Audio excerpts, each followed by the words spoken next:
Good afternoon. Welcome to another edition of the Madison View. My name is Ralph Scott. I would like to, of course, discuss the whole entire January 6th riots in a little bit more detail.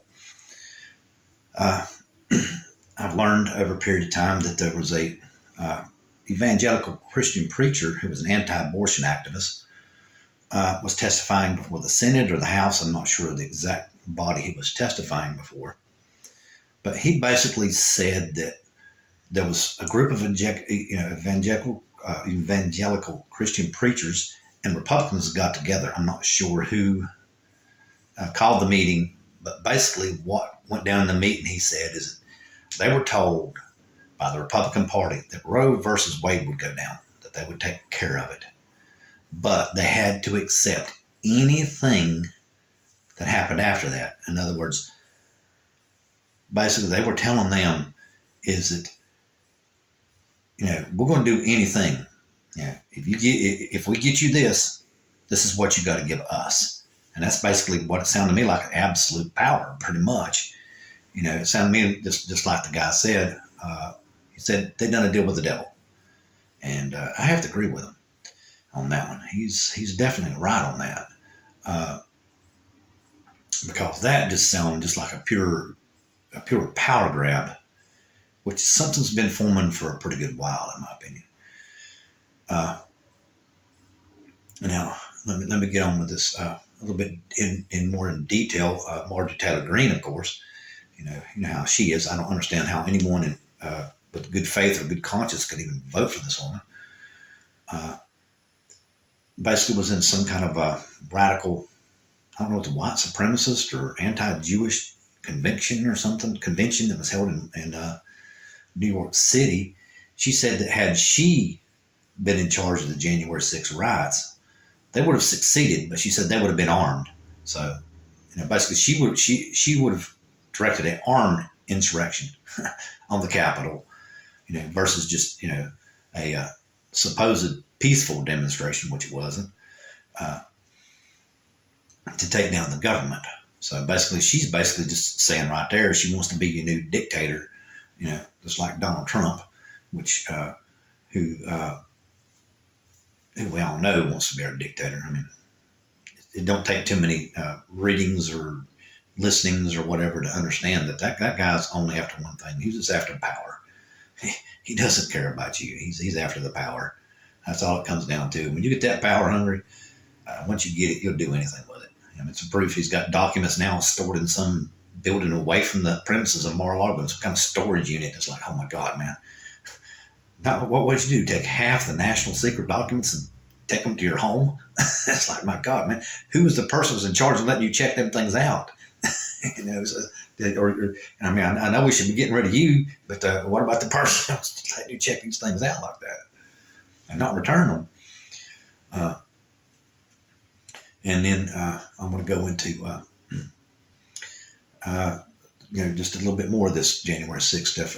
I've since learned that Germany uncovered a January 6th plot in Germany. One of the royal family, a prince in the lower levels, was in with the QAnon over in Europe, of course, which has tied to the QAnon in the United States, which we all know is with General Kelly and Trump and all of his associates. And, of course, the one QAnon leader, of course, the United States has been charged with sedition. So and just in case you don't know what that means, they're just trying to overthrow the government. They basically were going to do the same thing in Germany. I'm not sure of the exact steps. I didn't read the whole entire article because, once I read it, it was like, oh, my God, man. I had a theory. I wasn't sure, but, it just looked very obvious to me by me watching the news and reading and everything that basically Trump and Putin were in cahoots. And because, Trump never appointed an ambassador to Ukraine. And I think that January the 6th was known by Putin that Trump was going to do this, and And then not very long after, of course, Putin did his thing. And I think he was hoping he could just go into Ukraine and then just go straight into Germany. Yeah, I honestly truly think they were going to let. I honestly truly think Trump was going to pull out NATO and just let Putin have Germany. That's what I think. Of course, I can't prove that. It's just, if you read the rumbling over the years about how Trump was always saying how NATO was a waste of our money, the Europeans need to defend themselves, all that kind of stuff. It's a common defense pact. NATO, of course, is a common defense pact that was developed after World War II. And it protects our security as much as it protects anyone else. Because basically, from what I could see, it was not really much different than the Axis power, talking about Trump and Putin, not much difference than the Axis powers that was, in the 40s. Just Trump was going to keep the United States and he was going to get Europe. Supposedly that would solve all of our problems, evidently, in their point of view. But it lined our bank account pretty good, which is what I think 90% of it was about. It's all about power and money. So, but that's just something I've been seeing and reading, and I'm sure some people disagree with me 100% on that. But it just seems awful funny. Why did you not appoint an ambassador to the Ukraine that had been recognized in treaties? Even Russia signed the treaty to recognize Ukraine as a state or as a country, whatever you want to say. It just like baffled me. And then more and more I thought, and more, I'm a little bit older than some people are, and I know I've seen Trump. He's in my opinion, he's a crooked fella. I mean, you go bankrupt 4 times and still stay a billionaire. I mean, you're hiding something somewhere. You're getting by with hiding assets. You're doing something. You just don't go bankrupt 4 times like that. But anyway, the other thing I want to discuss now is there is quite a few cases in front of the Supreme Court. And one of them is called something about legislative theory, I think it is, from North Carolina. Basically what it is North Carolina, in my opinion, is is the poster child of what can go wrong when someone just continuously votes the same party into office year after year after year.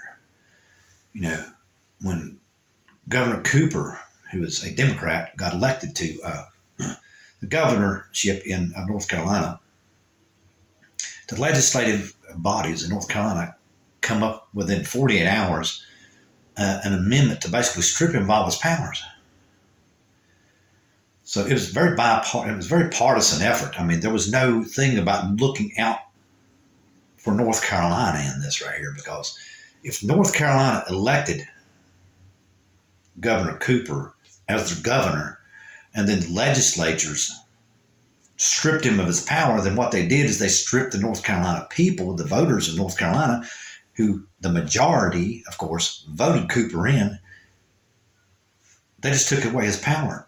They just took all those votes away that they gave to him, and just stripped them away from him.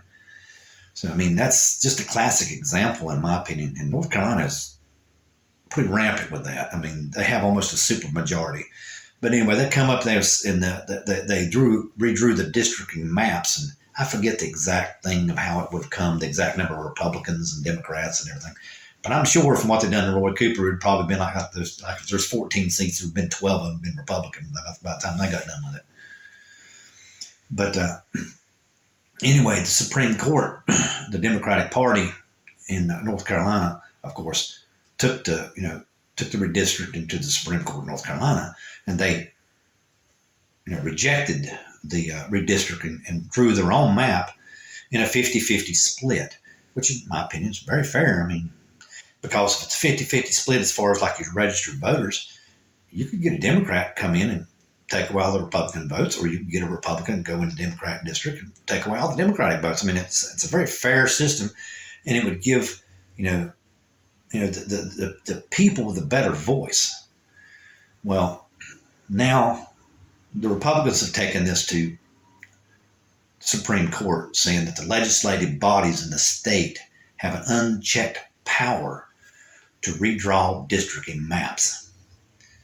And that's wrong. The whole entire governmental process of the United States, federal and state, is all based on checks and balances. The Supreme Court has just as much as a right to check the legislature as much as the legislature has the right to check the Supreme Court. That's a violation of the Constitution of the United States. And that's a federal violation. That's not a state violation. That is a major power grab. And in my opinion, it's borderlining to take North Carolina to the verge of corruption if they aren't careful. But they don't seem to mind it too much because they seem to keep voting these people in office, which makes absolutely no sense to me whatsoever. Okay, now, it's slipping my mind now what I was going to talk about. Oh, yeah. And I read some more in the Federalist Papers. Okay, the Federalist Papers, so far, what I'm reading, I can understand why Alexander Hamilton was appointed the first Secretary of Treasury of the United States. From the ones I've read, 11 and 12, I've gotten through now. He's basically talking about revenues, making the country, tax money so we can survive and all that kind of stuff. He has a very good comprehension of commerce, and he's very eloquent in the way he explains things. And it shows by his writings and his explanation that he understands what he's talking about, and that's what got him appointed the first Secretary of Treasury of the United States. And it makes sense because he really got this country off on a good, stable foundation when he restructured the debt. And when he did that, America's growth just took off because he knew how to do financial stuff, and it showed in those Federalist Papers. He definitely had the astuteness, and just thank God everybody saw that, and that's where we're at. But I'd just like to end on this note right here that just one thing before everybody starts going, which I'm hoping this is going to stop. I mean, you hear it every day, but I just think everybody needs to calm down a little bit and also think that you're not the only person out there who has a right to think of something, whether it's religious, political, or whatever. And you need to have respect for someone else's views. By having respect for someone else's views, it does not mean that your views are being deleted. It just means you're showing respect. You keep your own morals for yourself. You do not have to give those up. And with that, I would like to close. Good night.